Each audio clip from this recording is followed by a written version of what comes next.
let's talk about doing multiple pickups for the same load. It's something that you really need to be aware of when doing things like this. We're going to share with you why we don't do multiple pickups anymore, the issues that comes along with it.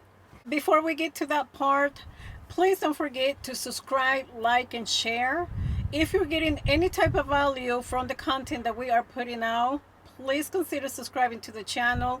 Leave a comment under this video, leave a heart, leave anything that you can leave there for us, because this is going to help our channel to grow faster. Leave something. Leave something. All right, let's get to the video now, Seneca. Doing multiple pickups could be tricky at times and a waste of time because of location and the weight of each pickup in different locations. So you have to trust the broker, mainly in the shipper, to know their numbers, because if they don't, it could throw things off, as far as how you want to load the equipment on your step deck or flatbed. It can be really tricky, and it can be a waste of time, like he said. We're speaking on it because it's the one thing that got us in trouble one time. Like, we have only been in trouble one time, and it was not even a big deal, whatever.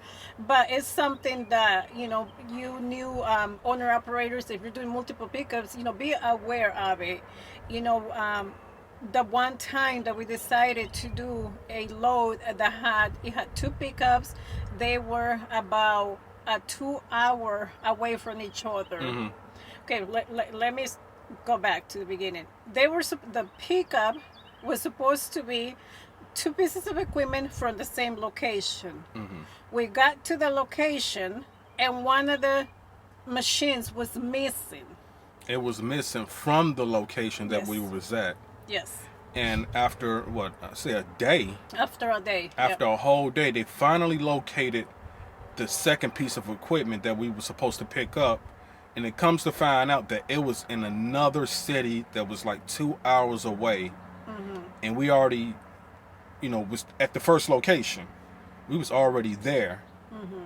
So. And loaded with the first piece of equipment. Once they loaded us with the first piece of equipment, couldn't find the second one, and then by the time they found the second one, it was like, oh, it's at another location 2 hours from here.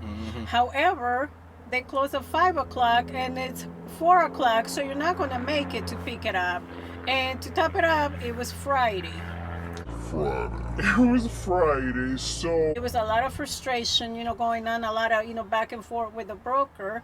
So we ended up agreeing to picking up the second piece of equipment that following Monday, since it was already late.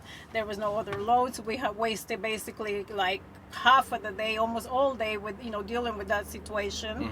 So Monday comes, we go to the second location to pick up the second piece of equipment, and just to find out that it was like this judging machine that put us overweight. After arguing with the broker, going back and forth, and trying to handle things the best way possible for everybody, because we was already invested on this load. And by the time you try to make it to a CAT scale to weigh your load, and you have to go through a weigh station, they can check your weight and see that you're overweight. They don't care about what explanation you're going to give to them. You can be like, oh, I just got loaded, I'm coming from the shipper, I was on my way to the CAT scale. A lot of the times, depending on the officer that you get, they're not going to care about things like that. They're just going to be like, well, you sure know that you was overweight. It was a whole of a lot going on with that load. And that was the result of it, was that we got a fine, a $600 fine. No points were given to Seneca CDL license or anything. Thank God. But it was a headache. More than anything, it was a flipping headache having to deal with that. That was the first time that we attempted to do a multiple pickup load. Done, right? Move on from that. Situation number 2 comes.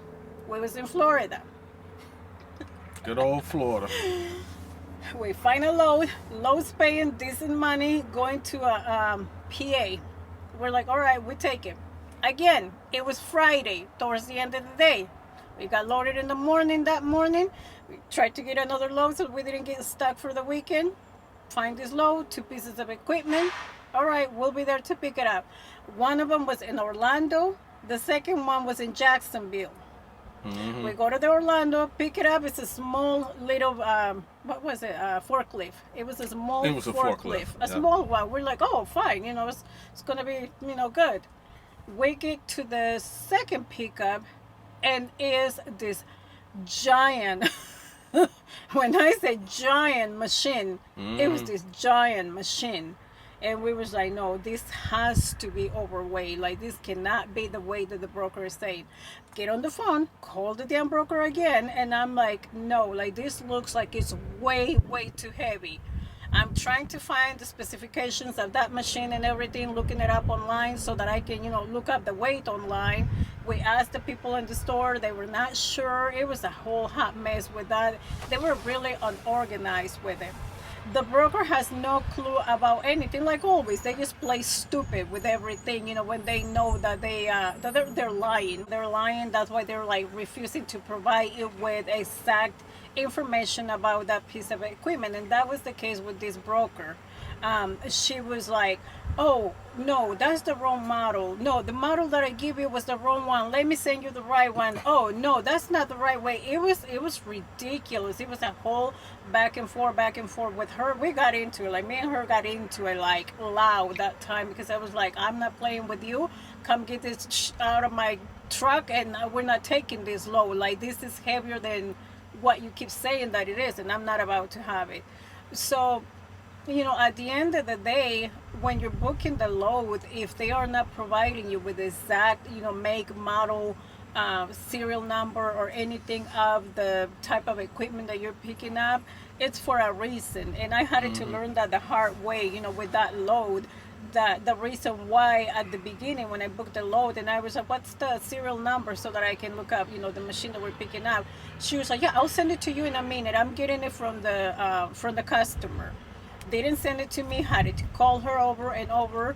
And then, when she sent it to me and I'm looking it up, it was, a lighter machine. We get there and it's a giant machine, and I'm like, no. And she's like, oh no, I sent you the wrong one. Let me send you let me get the right one.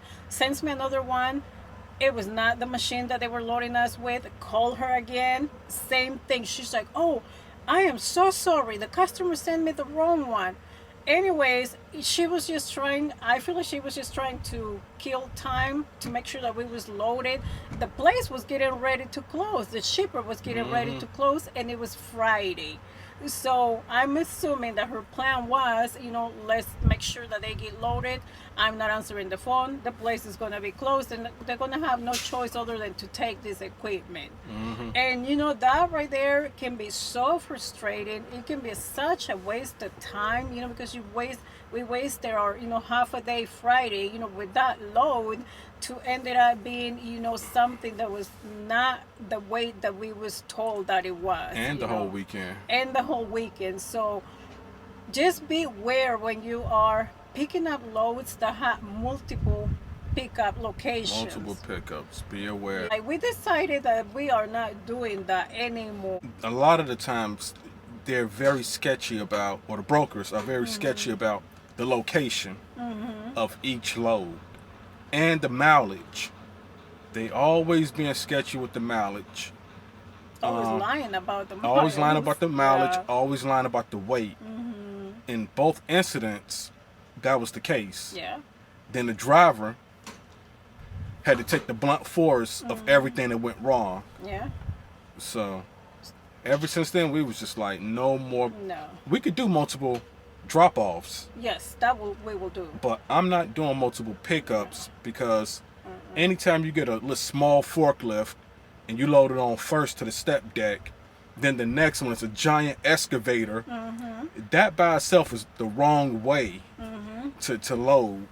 And when you pick up one thing at one location, then you pick up the other thing at another location, I know the second location don't want to touch or move the equipment of the first location. It's not their equipment. They It's don't not want to their mess equipment. with it. They don't want to touch it. It's not their responsibility. Yeah. So they don't want to be held liable for dealing with another location's equipment. Yeah. So the only thing they want to do is get their equipment on, the things that they're responsible for, and just deal with that. And sometimes the brokers, they just tell you like they would say anything. Yeah, Say anything so they could get paid. exactly. And let you deal with it the best way you can. If you gotta, they think that you know all the back roads to get around the scales or DOT. But who wants to do that? Yeah, I know a couple routes, but or I not- could figure out a couple routes, Yeah, but but it's it's not- I don't want to no. do that. Plus, I don't want to wear the step deck down like that. So yeah, ever since then it was like, man, I'm not dealing with multiple pickups. No. I do multiple drops. And even when we do multiple drops, they lying about the distance. Yeah. But Yeah. but it's at one location for the pickup, so I could control that aspect of it. Yeah. So we would do multiple drops, but we're not doing multiple pickups because it's too sketchy. We learned our lesson, you know, we're doing that. Like I said, we attempted to do it twice. Both of those times, it ended up being nothing but a waste of a time and a headache. So it's something that we are not doing at all. Yeah. And the reason why we're sharing this with you guys, you know, new drivers, new owner operators, is just so that you're aware of like the things that can happen. Learn from our mistakes, you know, that we have made so far. We're not ashamed to put them out there, you know, and say, because this can happen to anybody, you know. Everybody started as a new driver, as a new owner operator somewhere. You don't come into the industry knowing everything. Super truckers think that they know everything, but I can promise you that they came in just like us and everybody else that came in and knew. They still make mistakes. They They still make mistakes. They just don't tell just nobody. hide 'em. Okay, Yeah. yeah, sure. You don't got a YouTube channel, so you can hide everything. Yeah. We do this for educational purposes. We do. So, yes, we could have easily not made a video about it and just been told you everything that went great. Because most of the times it does. Yeah. But to be transparent, we would tell you the things that went wrong too. Yeah. And you could fill in the gaps on things we should have done differently. You know, that's a, you know, you can take it how you want to take it. That's your perspective on things. Yeah. But we're just being transparent. So, but like we said, beware of multiple pickups. Beware. Beware and don't trust no brokers. Don't trust no one out there. That's the only way you're gonna make it out here. Don't trust anybody out there. This is gonna be it for this video, guys. We are just sharing all of our experiences out here, good, bad, and ugly. You're gonna get it all from us because this is who we are. We are just real with everything, and we don't care if we get judged for making mistakes. We're human. We will see you guys on the next video. Ciao.